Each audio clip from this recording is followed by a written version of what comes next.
മാസപ്പടി കേസിൽ വീണ വിജയന് കുരുക്കായി കരാർ രേഖകൾ. CMRL-മായി ഉണ്ടാക്കിയ കരാർ രേഖകൾ ഇഡിക്ക് ലഭിച്ചതോടെ വീണയുടെ വാദങ്ങൾ പൊളിഞ്ഞടുങ്ങുകയാണ്. CMRL എക്സാലോജിക് ഇടപാടിൽ ഒന്നിനും രേഖയില്ലെന്നും നേരിട്ടുള്ള ആശയവിനിമയങ്ങളെന്നുമായിരുന്നു വീണ SFIക്ക് നൽകിയ മൊഴി. ഇഡിയുടെ ചോദ്യമുനയിൽ വീണ എത്തുമ്പോൾ ഈ മൊഴികൾ തന്നെ കുരുക്കാകും.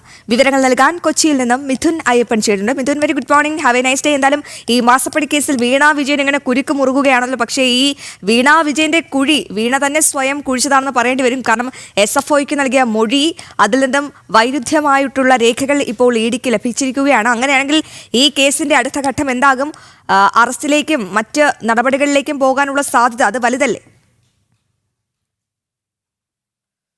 മോർണിംഗ് അശ്വതി. തീർച്ചയായിട്ടും വീണ ടിയെ ചോദ്യം ചെയ്യുന്നതുമായി ബന്ധപ്പെട്ടുള്ള ദിവസത്തിലേക്ക് അടുക്കുന്തോറും കേസുമായി ബന്ധപ്പെട്ട കൂടുതൽ വിവരങ്ങൾ പുറത്തു വരികയും അത് വീണയ്ക്ക് കൂടുതൽ കുരുക്കായി മാറുമെന്നുള്ള ഒരു വിലയിരുത്തലിലേക്കാണ് ഇപ്പോൾ എത്തിച്ചേർന്നിട്ടുള്ളത് എന്നുള്ളതാണ്. നേരത്തെ SFIക്ക് നൽകിയ മൊഴി ഇപ്പോൾ ഇഡിക്ക് മുന്നിൽ വീണ വീണ്ടും എത്തുമ്പോൾ അത് കുരുക്കായി മാറുന്നു എന്നുള്ള വിലയിരുത്തലാണ് ഇപ്പോഴുള്ളത്. കാരണം ഈ എക്സാലോജിക്കും അതുപോലെ തന്നെ CMRL തമ്മിൽ നടത്തിയ ഇടപാടുകൾ, അതിന് കരാറുകളൊന്നും അല്ലെങ്കിൽ രേഖാമൂലമായിട്ടുള്ള കരാറുകളില്ലായിരുന്നു എന്നും എല്ലാം നേരിട്ടുള്ള കൊടുക്കൽ വാങ്ങലുകളും അതുപോലെ തന്നെ ഡിസ്കഷൻസ് എല്ലാം തന്നെ നേരിട്ടാണ് നടന്നിരുന്നത് എന്നുമാണ് വീണ നേരത്തെ ഇതുമായി ബന്ധപ്പെട്ട് SFIക്ക് നൽകിയിരിക്കുന്ന മൊഴി. പക്ഷേ ഇപ്പോൾ നടത്തിയ പരിശോധനകളിലടക്കം, വിവിധ ഘട്ടങ്ങളിൽ നടന്ന പരിശോധനയിലടക്കം ഇതുമായി ബന്ധപ്പെട്ട ചില രേഖകൾ ഇഡി കണ്ടെത്തുകയും ചെയ്തിരുന്നു. അതുകൊണ്ട് തന്നെ ഈ രണ്ട് മൊഴികളിലും ഉണ്ടായ വൈരുദ്ധ്യം തന്നെയാണ് ഇപ്പോൾ വീണയ്ക്ക്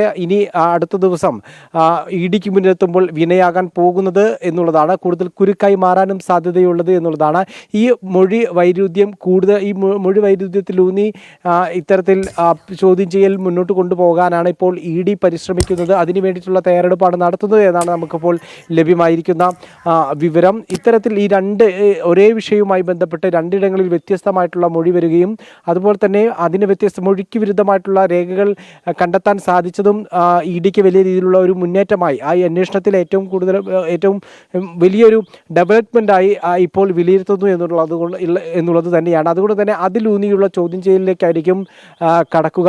അതിന് എന്ത് മറുപടിയായിരിക്കും വീണ നൽകുക എന്നുള്ളത് ആശ്രയിച്ച് മറ്റു കാര്യങ്ങളിലേക്ക് മുന്നോട്ട് പോകും എന്നുള്ളതാണ് ഏറ്റവും പ്രധാനപ്പെട്ട കാര്യം. നമുക്കറിയാം, ഈ വിവിധ ഘട്ടങ്ങളായി നടത്തിയ പരിശോധനകൾ, അതുപോലെ തന്നെ വീണയുടെ വീട്ടിലും ഇപ്പോൾ ഒടുവിൽ നടത്തിയ പരിശോധനയിലടക്കം തന്നെ നിർണായകമായിട്ടുള്ള രേഖകളിലേക്ക് കടക്കാൻ, അല്ലെങ്കിൽ നിർണായകമായിട്ടുള്ള ഫൈൻഡിങ്സിലേക്ക് കടക്കാൻ ഇഡിക്ക് സാധിച്ചിരുന്നു എന്നുള്ളതാണ്. അതിൻ്റെ ഭാഗമായിട്ട് എന്ന വണ്ണമാണ് ഇപ്പോൾ പുതിയ സമൻസ് അയക്കുകയും അതിൻ്റെ മുന്നോട്ട് പോകുകയും എല്ലാം തന്നെ ചെയ്തിരുന്നത്. യാതൊരു വിധത്തിലുള്ള ഇമെയിൽ ഇടപാടലിന് പോലും ഈ CMRL-ന് യാതൊരു വിധത്തിലുള്ള താല്പര്യവും ഉണ്ടായിരുന്നില്ല. അതുകൊണ്ട് തന്നെ നേരിട്ടുള്ള ഇടപാടുകൾ മാത്രമാണ് ഉണ്ടായിരുന്നത്. അതുപോലെ തന്നെ വീണ നൽകിയ, അതായത് എക്സാലോജിക് നൽകിയ ഉപദേശങ്ങൾ, അതായിരുന്നല്ലോ സർവീസായി വിലയിരുത്തപ്പെടുന്നത്.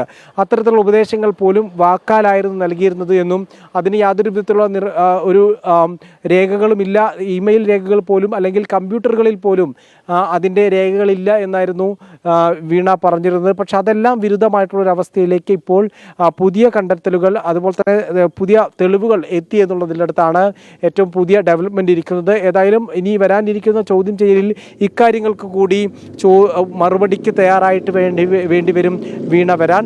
അത് ഇഡിയെയും അതുപോലെ തന്നെ നിലവിൽ സമാഹരിച്ച രേഖകളെയും എല്ലാം തന്നെ സാധൂകരിക്കുന്ന മറുപടി അല്ലെങ്കിൽ വീണയ്ക്ക് അത് കൂടുതൽ ബുദ്ധിമുട്ടിലേക്ക് എത്തും എന്നുള്ളത് തന്നെയാണ് ഇപ്പോഴത്തെ വിലയിരുത്തൽ. ശരി മിഥുൻ, എന്തായാലും ഈ വീണ സ്വയം കുഴിച്ച കുഴിയാണ് അല്ലേ അശ്വതി? കാരണം ഇല്ലാത്ത സേവനത്തിന് പണം വാങ്ങി പിന്നീട് SFIക്ക് ഇത് സംബന്ധിച്ച് മൊഴി നൽകിയപ്പോൾ നല്ലൊരു നുണയങ്ങ് പറഞ്ഞു.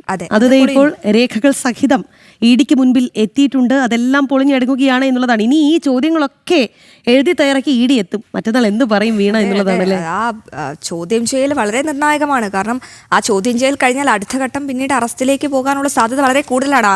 ഈ ചോദ്യത്തിനുള്ള ഉത്തരങ്ങൾ തൃപ്തികരമല്ല എങ്കിൽ